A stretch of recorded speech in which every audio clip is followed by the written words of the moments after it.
You're listening to the Hidden Killers podcast with Tony Bruschi. Well, when you get confronted by your significant other for your secret marriage, things aren't going to work out very well for anyone in that situation. Hopefully it does not end in murder, but that's not always the case.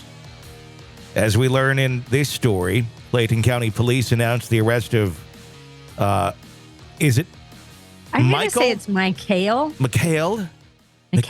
Michale Edwards for the murder of Briana Winston, his girlfriend, in their College Park, Georgia apartment. The incident occurred on March 17th. It took a macabre turn as Edwards allegedly strangled Winston to death after she confronted him about secretly marrying another woman. What followed was Why wouldn't she confront him over that? well, you just, it's not a big deal. It's just over there. You'll never see her. It's okay. Like, what on earth?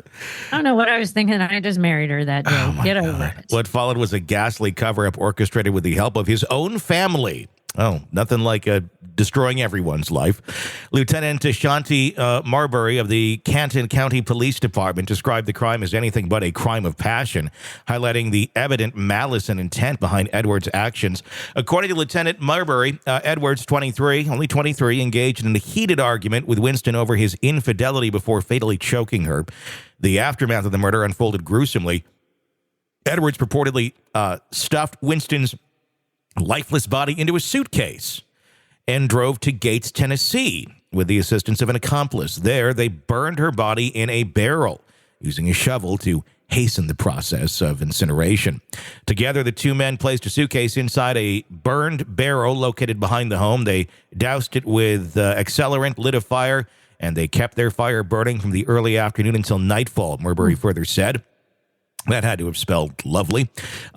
Marbury revealed to prosecutors that granted immunity to the accomplice in exchange for vital information leading to the arrest of Edwards and his family members.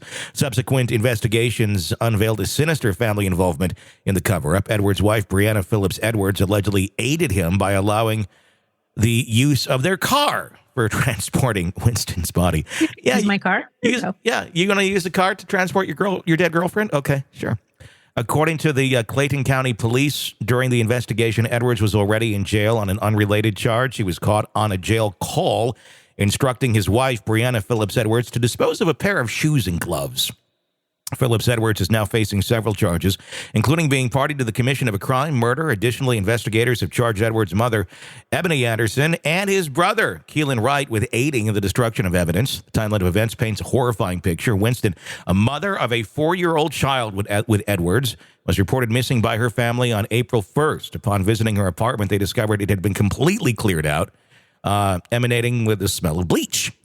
Further inquiry revealed Winston had not shown up for work on March 17th. Police intensified their investigation, eventually leading them to Ripley, Tennessee, where they recovered Winston's remains at a cemetery in a long road approximately 430 miles from the murder scene.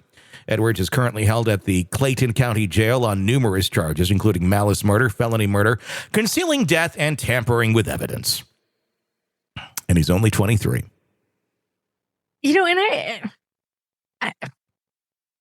I'm not going to cover up for you, Tony, if you're ever in a bad situation. Just know that. But yeah, it's not on my list.